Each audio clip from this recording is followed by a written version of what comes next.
Pravijo, da je prva žrtev vojne resnica. Kaj pa se zgodi, ko se ogenj uporabi za njeno prikrivanje? Ta teden je v središču Judeje in Samarije izbruhnil požar. Prostovoljci, ki so hiteli gasiti ogenj, so bili napadeni, medtem ko so se borili z ognjem. In na to je prišla osupljiva obtožba, da so prav ljudje, ki so se borili proti požaru, sami zanetili ogenj. Kaj se je torej tisto noč v resnici zgodilo in zakaj se zdaj za pozornost sveta borita dve popolnoma različni zgodbi? Dobrodošli nazaj v Judeji in Samariji na JNS TV. In zagotovo nisem prerok, prijatelji, vendar smo prejšnji teden govorili o možnosti požigalskega terorizma po vsej Judeji in Samariji, ki ga izvajajo tisti, ki dobesedno poskušajo požgati Izrael do tal. Ta teden imamo nov primer požiga, ki so ga sprožili Arabci. In v naslednji zgodbi ti arabski požigalci poskušajo požgati Izrael in nato zato okrivijo Jude. Pretekli torek zvečer so Arabci zanetili požar na pašnikih, ki pripadajo kmetiji Sela Harimun, severno od mesta Tajba v regiji Binjamin v Judeji in Samariji. Kaj pa drugega? Prostovoljci, ki so prispeli na kraj dogodka, da bi poskušali požar spraviti pod nadzor, so bili napadeni strani Arabcev, ki so vanje metali kamenje. En Izraelec je bil lažje poškodovan. Kljub napadu so prostovoljci nadaljevali z gašenjem požara, dokler ogenj ni bil popolnoma pogašen. Uporabili so gasilski tovornjak, gasilske tepalke in pihalnike, posnetki s kraja dogodka pa jasno prikazujejo prostovoljce pri gašenju ognja. Poglejmo si ta posnetek.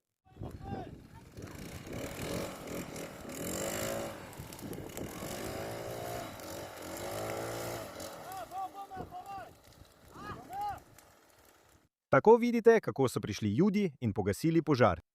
Vendar so Arabci potem, ko je bil požar pogašen, stopili pred medije in dejali, da Judi požigajo lastno zemljo. Viri iz mesta Tajba so objavili lažne trditve, v katerih so zatrjevali, da so požar zanetili kar prebivalci sami. Mreža Al Jazeera je celo citirala župana Tajbe, ki je trdil, da so tako imenovani naseljenci prejšnjo noč požgali celoten hrib, ki pripada zemljiščem njihove vasi. Vendar so dejstva jasna. Prostovoljci so prispeli, da bi pogasili požar. Medtem ko so to počeli, so bili napadeni, a so nadaljevali z delom, dokler požar ni bil popolnoma pogašen. Torej imate tukaj požig, nato zanikanje požiga in potem še krvno obrekovanje, da so požar zanetili Judi. Kako sploh najdeš čas za vse to? No, če si zavezan k temu, da požgeš Izrael do tal in potem zato okriviš Jude, si pač vzameš čas. Tako kot imaš ljudi, ki zanikajo holokaust ali zanikajo, da je bil 7. oktober tako grozen, imaš tukaj tiste, ki zanikajo, da je bil požig sploh izveden. Kot sem rekel prejšnji teden, vse, kar potrebuješ, je nekaj vžigalic in nekaj netiva in že imaš teroristični napad z ognjem. Upajmo, da bodo ti primeri to poletje zelo omejeni in upajmo, da bodo naše varnostne službe ujele vse, ki so odgovorni za te napade. Če gremo naprej, so pretekli teden zunanji ministri Avstralije, Kanade, Francije, Norveške in Združenega kraljestva povedali, da uvajajo sankcije proti 6 subjektom in eni osebi, za katere menijo, da so krivi tako imenovanega nasilja naseljencev. Zunanji minister Združenega kraljestva je povedal, da bodo tisti, ki so bili označeni, soočeni z zamrznitvijo premoženja in kjer bo primerno tudi s prepovedjo potovanj in diskvalifikacijo direktorjev. Moral sem preveriti, kaj pomeni diskvalifikacija direktorjev, vendar to vključuje preprečevanje sodelovanja v poslovnih in korporativnih dejavnostih. Izrael je v odzivu dejal, da odločno zavrača nove sankcije skupaj s prepovedjo izdaje vizumov, ki jo je ta teden napovedala Francija. Proti Becalelu Smotriču, izraelskemu finančnemu ministru, skupaj 4 voditelji tako imenovanih naseljenskih organizacij in 21 tako imenovanimi nasilnimi naseljenci. Torej, s tem se trenutno ukvarjata Evropa, EU in Združeno kraljestvo. Sankcionirajo določeno skupino Izraelcev na podlagi nepotrjenih informacij, ki jih zagotavljajo radikalne protiizraelske organizacije, ki jih mnoge od teh držav dejansko same financirajo. In kot smo že povedali, statistiko, ki jo uporabljajo, zbira OČA, organ Združenih narodov, ki pravi, da se judovski otroci na šolskem izletu v Judeji ali Judje, ki mirno molijo na Tempelskem griču, uvrščajo med primere nasilja naseljencev. Ali ste vedeli, da trenutno v regiji Darfur v Sudanu poteka sistematično ciljanje in množično pobijanje nearabskega prebivalstva? Prav v tem trenutku, zdaj v Južni Afriki so skupine samooklicanih stražarjev in protimigrantske množice napadle tuje delavce in migrante. V Mjanmaru v jugovzhodnji Aziji ostajajo etnično čiščenje in nasilje zelo hudi, saj vojska in različne oborožene skupine izvajajo ciljne napade na podlagi etnične in verske pripadnosti. In hkrati v ZDA nova študija kaže, da policija v Chicagu nesorazmerno pogosto uporablja silo proti temnopoltim prebivalcem Chicaga. Z drugimi besedami, trenutno se po svetu dogaja še veliko več. Po vsem svetu se trenutno dogaja veliko nasilja, sovraštva in diskriminacije. Ali so te države v Evropi uvedle sankcije proti katerim od teh drugih skupin? Ali so te države uvedle prepoved potovanj za kogarkoli, ki živi pod palestinsko oblastjo in je izvedel množični umor? Priznam, da je EU dejansko uvedla sankcije proti majhni skupini voditeljev Hamasa. Toda, kot poroča organizacija Reševalci brez meja, jih je bilo lani 5051.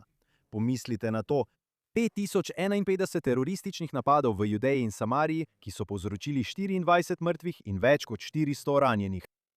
To sploh ne vključuje napadov v preostalem delu države. Ali je katera od teh držav sankcionirala vsaj enega Arabca, ki živi pod palestinsko oblastjo, zaradi izvajanja teh napadov? Ali je kdo slišal za prepovedi potovanj v Evropo za te teroriste? Ali je EU preveč zaposlena z gradnjo nezakonitih arabskih hiš na območju C in obsesivnim pozivanjem k ustanovitvi tako imenovane palestinske države, da bi jih skrbelo za Jude, ki so napadeni? Ljudje, tukaj imamo opravka s tako hinavščino. Imamo opravka z resničnostjo, v kateri je ena skupina ljudi, Judi, ki živijo na enem območju države, v Judeji in Samariji, postavljena pod mikroskop, da jih lahko ves svet obsoje. Želite obsoditi nasilje? Odlično, ampak potem ga morate obsoditi v vseh primerih ali pa sploh ne. Ampak cilj tukaj ni zatirati nasilje, cilj je napadati Jude in zato obstaja beseda, temu se reče antisemitizem. Omeniti je treba, da je Kanada kot del te napovedi uvedla tudi sankcije proti gibanju Regavim. Regavim je raziskovalna zagovorniška organizacija, ki se osredotoča na vprašanja rabe zemljišč in suverenosti v Izraelu. O njih smo že večkrat govorili. Regavim pravi, da bodo takoj ukrepali in vložili pritožbo ter nasprotno tožbo, s katero bodo zahtevali, da se njihovo ime očisti in da jim bo izplačana odškodnina za vso povzročeno krivico. Vsekakor bomo spremljali te dogodke, zdaj pa pojdimo naprej. Rad bi si ogledal naslednji naslov. Mimogrede, to me resnično razjezi. Norim, ko vidim takšen naslov. Tukaj je naseljenec ustreli in rani očitno duševno prizadetega Palestinca, ki je nosil kamen na Zahodnem bregu. In tukaj je celotno poročilo. Izraelski naseljenec je ustrelil in ranil Palestinca, ki mu je grozil s kamnom, pravijo policisti. Palestinci pravijo, da je bil moški duševno prizadet. Po navedbah policije je palestinski moški prišel na kmetijsko postojanko blizu vasi Duma na severu Zahodnega brega, mimogrede to so njihove besede, ne moje. Grožnje je izrekel lokalnemu prebivalcu, ki se mu je približal, da bi ga vprašal o njegovih dejanjih in naj bi ga poskušal napasti s kamnom. Takrat se je naseljenec počutil ogroženega in je moškega ustrelil ter ga onesposobil, pravijo policisti. Uradna palestinska tiskovna agencija Wafa navaja besede reševalcev Rdečega polmeseca, ki pravijo, da je bil moški star 29 let duševno prizadet in da je bil ustreljen v trebuh in nogo. Najprej si poglejmo naslov. Ta je dejansko iz časopisa Times of Israel. Začne se z besedami: naseljenec strelja. Takoj imate Juda, ki strelja. Ne piše domnevno strelja, ampak samo strelja. Opazite, kako so bila dejanja Arabcev domnevna, Jud pa je zagotovo, no, on je streljal. Ampak vrnimo se k naslovu. Najprej povedo, da je prišlo do streljanja, šele nato pa omenijo, da je bil Jud, o katerem govorijo, ogrožen. To je povzročilo, da je streljal. Nato naslov pravi, citiram, očitno duševno prizadet Palestinec. In kateri vir novic članek navaja? Navaja Wafa, uradno novičarsko agencijo palestinske uprave. Palestinska uprava, ki vsakodnevno laže in plačuje teroristom, da ubijajo Jude. Njihova tiskovna agencija je očitno zanesljiv vir novic. Kako se lahko TOI izogne posledicam, ko uporablja Wafa kot vir? Škoda, da toliko ljudi, ki iščejo novice, samodejno sprejme ta naslov in ta članek kot dejstvo. In sploh ne vedo, da je Wafa propaganda palestinske oblasti. Še enkrat, vrnimo se k naslovu. Neto piše, da je šlo za Palestinca, ki je nosil kamen. Z drugimi besedami, po tem naslovu je Jude ustrelil invalidnega Palestinca, ki je mirno hodil po ulici s kamnom. Morda je imel kamen za hišnega ljubljenčka. Jasno piše, da je nosil kamen. Kdor bi prebral samo naslov, ne bi vedel, da je grozil, da bo poskušal ubiti Jude. Kamni lahko ubijejo. Natančneje, Arabci, ki uporabljajo kamne kot orožje, lahko ubijejo. Mimogrede, poročilo na to namesto besede kamen začne uporabljati besedo prodnik, kot da bi ta človek držal majhen kamenček za žabico in ne velik kamen. Še en poskus, da bi zmanjšali pomen tega, kar je ta Arabec počel. Priznam, da je obstajala popravljena različica te celotne zgodbe, ki je bila nekoliko boljša, vendar je bil to prvi članek, ki je bil objavljen na spletu za ves svet. In ljudje me vedno sprašujejo, zakaj je izraelski PR tako slab? Kaj delamo narobe? Težko je razkriti resnico, ko mediji, še posebej izraelski, objavljajo zavajajoče naslove in članke, kot je ta. Ljudje, poskrbite, da so novice, ki jih prejemate, zanesljive.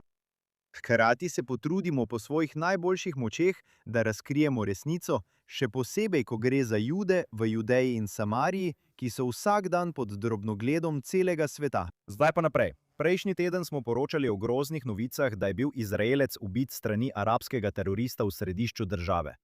Terorist je streljal na civiliste na bencinski črpalki blizu restavracije McDonald's v izraelskem mestu Kočavija, pri čemer je ubil enega Izraelca in hudo ranil še 5 drugih.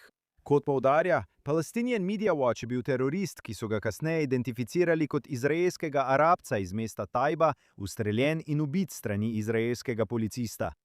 Medtem ko je Izrael še vedno iskal pobeglega sostorilca, je izraelska vojska postavila mobilne kontrolne točke na avtocestah in stalne kontrolne točke na vhodih v bližnja arabska mesta, kar je povzročilo prometne zastoje. Palestinian Media Watch poudarja, da je uradna tiskovna agencija palestinske oblasti, to je spet Wafa, poročala o zgodbi izključno o trpljenju Palestincev, ki ga povzročajo izraelske vojaške cestne zapore. Palestinska oblast se je pritožila, da so vojaki ustavljali vozila, preverjali osebne izkaznice in povzročili znatne motnje v gibanju civilistov po območju.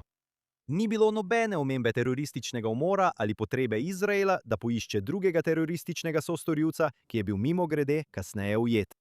Kot opaža PMW, palestinska oblast govori dvolično.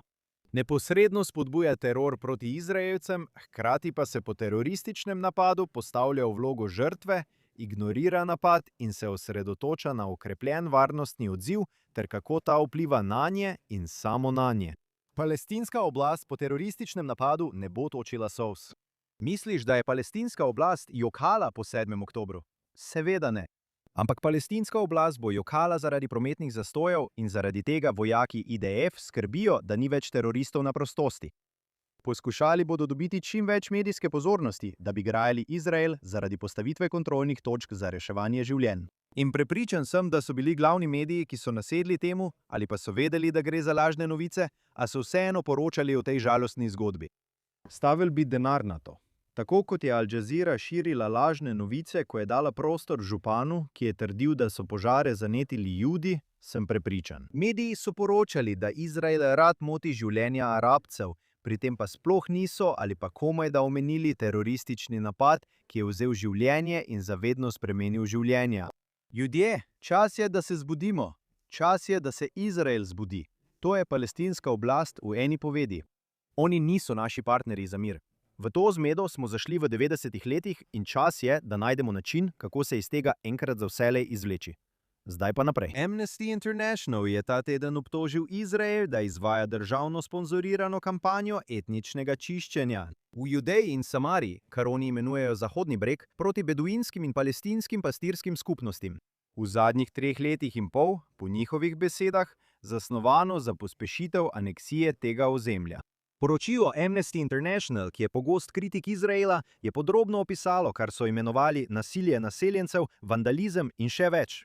Poročilo je prav tako podrobno opisalo povečanje skupnosti in kmetij v Judeji in Samariji, za kar Amnesty pravi, da je prizadevanje za izgon Arabcev zemlje. Predvsem na območju C, kjer ima Izrael popoln varnostni in civilni nadzor v skladu z oslovskimi sporazumi. Tukaj ni ničesar res novega. Izrael je pogosto lažno obtožen etničnega čiščenja strani ZN in drugih skupin. Amnesty seveda ne bo priznala, da Arabci, o katerih govorijo, živijo v nezakonitih skupnostih na izraelski državni zemlji. Zanje je priročno, da ta del izpustijo. In seveda popolnoma ignorirajo tisoče napadov na Jude v Judeji in Samariji vsako leto. Opazite, kako omenjajo območje C pod popolnim izraelskim nadzorom. Kaj se tukaj v resnici dogaja? Palestinska uprava po Fajadovem načrtu iz leta 2009 namerno pošilja te Arabce in tudi Beduine, da se preselijo na območje C v upanju, da bodo prevzeli ta območja. O tem smo že govorili v preteklosti. Njihov cilj je si privlastiti čim več zemlje na strateških območjih.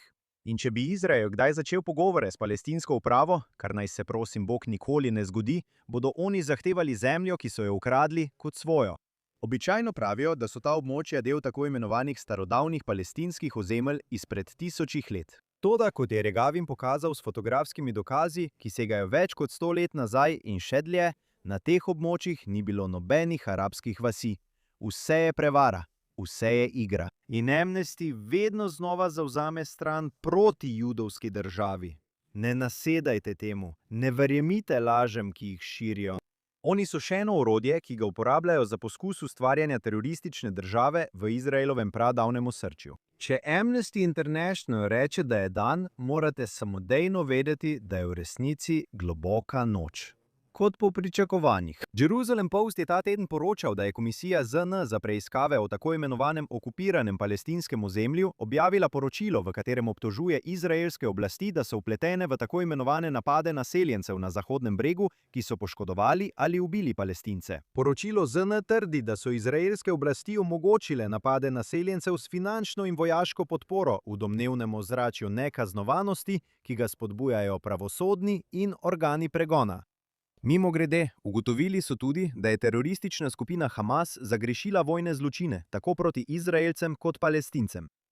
Toda znova imamo Jude, ki so izpostavljeni, in nato enačijo Jude v Judeji s Hamasom, tako da jih omenjajo v istem poročilu, kot da obstaja neka vrsta enačenja med njimi. Ponovno, nimam težav, če želite obsoditi nasilje, vendar izpostaviti 500 tisoč zakonitih judovskih, izraelskih državljanov in molčati o preostalem svetu. To kaže, da tako kot Amnesty, tudi ZN nimajo moralnega kompasa. In končno, ta teden je Nacionalno združenje krščanskih zakonodajalcev podelilo svojo nagrado za voditeljstvo Izrael ZDA vodji regionalnega sveta Samarije Josiju Daganu. Prestižno nagrado je Daganu podelila organizacija na svoji nacionalni konferenci o politiki leta 2026, ki je potekala na Univerzi Liberty v Virginiji. Dagan je prejel nagrado za svoje voditeljstvo, krepitev vezi med državama in podporo svetopisemski domovini. Med slovesnostjo sta predsednik organizacije in Dagan podelila zahvale 3 državnim poslancem, ki zastopajo prve ameriške zvezne države, ki so sprejele zakonodajo v podporo uporabi izraza Judeja in Samarija. Te države so Arkansas, Tennessee in Arizona. Zakon prepoveduje uporabo izraza Zahodni breg v uradnih državnih dokumentih, dovoljuje le Judejo in Samarijo ter priznava pravico judovskega naroda do te regije. Med dogodkom je predsednik organizacije napovedal načrte za sprejetje podobne zakonodaje v dodatnih 20 ameriških zveznih državah. Organizacija NACEL, ki jo vodi ustanovitelj in predsednik Jason Rappert, velja za največjo organizacijo zakonodajalcev v Združenih državah Amerike. Torej, čestitke so na mestu za Josi Dagana, vodjo regionalnega sveta Samarije. In pomembno je videti, da je kljub tolikšni sovražnosti, usmerjeni proti Izraelu ter Judeji in Samariji, tam zunaj veliko ljudi, verjetno tudi med gledalci oddaje, ki se odločijo biti na pravi strani zgodovine. Najlepša hvala ljudem v ozadju tukaj na JNS TV, producentki Barbari Hanamov, inženirju Aronu Voglantarju, Zaku Zikermanu, Ryanu Livšicu, vodji postaje Juriju Skvereckemu in videomontažerki Kseniji Pelišenko. Prepričajte se, da si ogledate vse izjemne vsebine, ki jih ponuja JNS TV. Obiščite jns.org za najnovejše novice iz Izraela, Bližnjega vzhoda in celotnega judovskega sveta. Podarite nam super zahvalo in se naročite.